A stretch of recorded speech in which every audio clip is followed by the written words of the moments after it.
Hello and welcome to another Sinister Sunday. Today we're going back in time to 1928, Los Angeles, California, to see what happens after the Sowden House is built. Home is where the heart is. There's no place like home. Home is shelter from the storms, but sometimes homes are haunted. As much as we love the haunted house thrillers, horror movies, and spooky books, there's nothing quite as fascinating and unsettling as a real haunted house.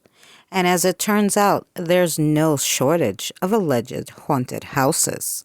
Every community seems to have a house at the edge of town with a mystifying history and a haunting past, whether it be the location of a grisly crime or simply because it's fallen into disrepair and looks like it's getting swallowed by time. Though varied, there's one thing these real-life haunted houses have in common. They each hold a story behind their decaying walls, and I'm gonna tell you one today.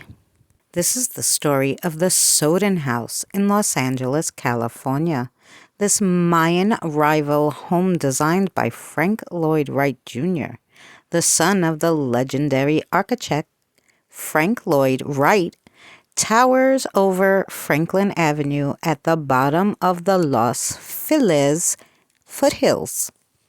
While its unique architectural character is certainly noteworthy, possibly the most interesting thing about the home isn't necessarily the block-style facade, which was inspired by an opening of a cave or an ancient tomb. After it was built in 1926 for photographer John Sowden and his young family, the house enjoyed years of hosting bohemian parties for the Hollywood's in crowd. But when Dr. George Hodel moved into the house in 1945, its fate as the potential crime scene of America's most notorious cold case, the Black Dahlia, was sealed. Though the murder of Elizabeth Short remains unsolved to this day, by 1950 Dr. George Hodel became one of the prime suspects in her tragic case, and many true crime buffs are convinced that he carried out the crime right inside this iconic Los Feliz mansion. The home also went through a few stages of abandonment in the late 20th century, making it even more mysterious and spooky to passerbyers. According to Stephen Hodel, former occupant, retired LAPD investigator, and son of Dr. Hodel, several onlookers noticed its haunting trappings. According to Stephen, in the late 1970s, the Hodel housekeeper returned to the Sowden house and informed them that the house is evil. And on another occasion, Edmund Tiki pointed out the house, saying, "It is so evil. Artists, philosophers, accountants, politicians, all played and paid there. Murders happened there. It's an evil place." During the same era, Dr. Hodel's daughter, Tamara, went inside the home and claimed to see a spirit of a young woman in the basement. Years later, in 2016, the ghost adventurers went there and investigated the Sowden house with Tamara's daughter, Fuenda, who claimed to see the exact same spirit her mother did. Speaking of Tamara, let's talk a little bit about the Hodel family. Dr. Hodel and his common-law wife, Amelia, had a son, Duncan, in 1932. But by the mid-1930s, he was married to another woman, with whom he had a daughter named Tamara. Dr. Hodel graduated, divorced Tamara's mother, and went to be a surgeon in Arizona. But by the early 1940s, he was back in Southern California and married to another woman named Dorothy Houston Hodel. During that time, Dr. Hodel ran a medical practice on First Street in downtown LA. This is about a mile away from the Millennium Baltimore Hotel, which is believed to be one of the last places Elizabeth Short was seen alive, before her brutal murder a week later in January 1947. By 1946, Dr. Holdell and Dorothy were divorced, but she and their son still continued to live in the Sowden House on and off.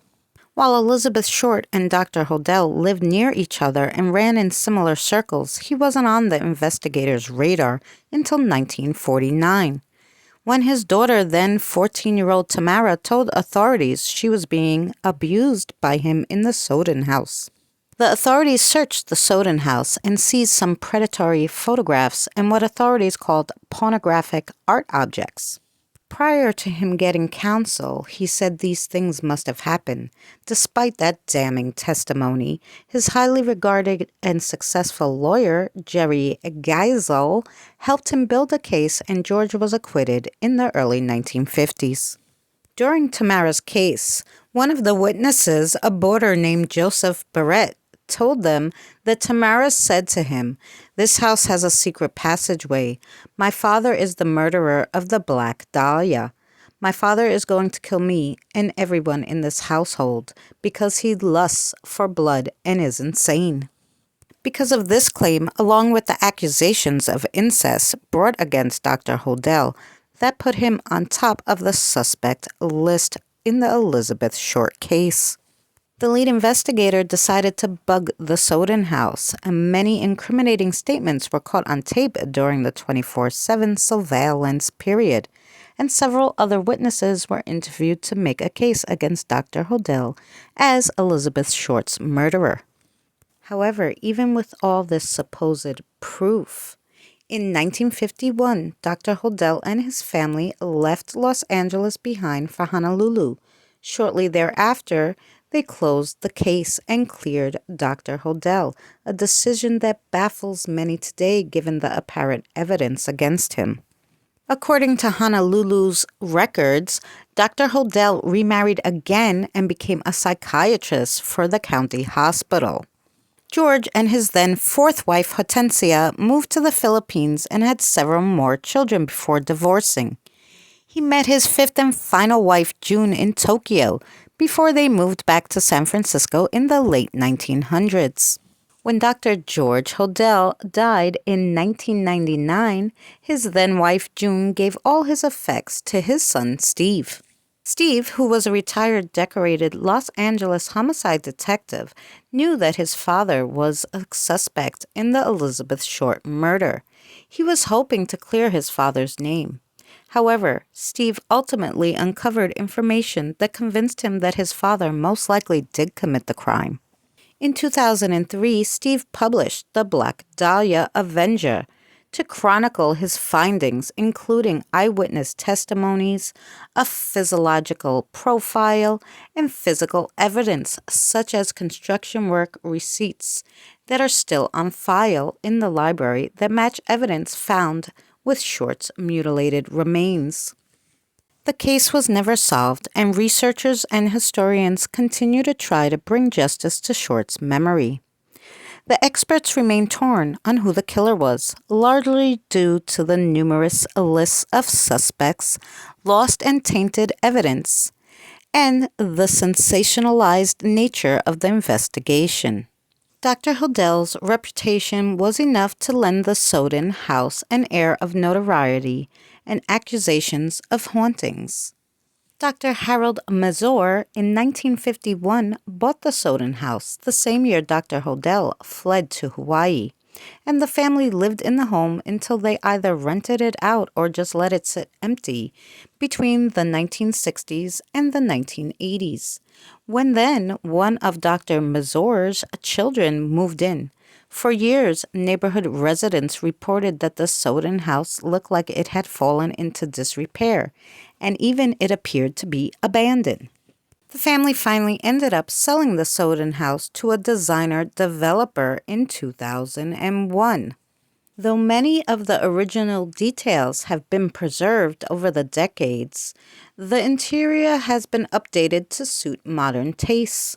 The renovation ushered in a new era of activity in the Sowden House, and it's since become a popular venue for celebrity fundraisers as well as backdrops for television, movies, and commercial shoots. So, now, is it haunted? Well, If only the walls could talk, maybe they could tell us. Thank you so much for joining us on another Sinister Sunday. We'll see you on the next one.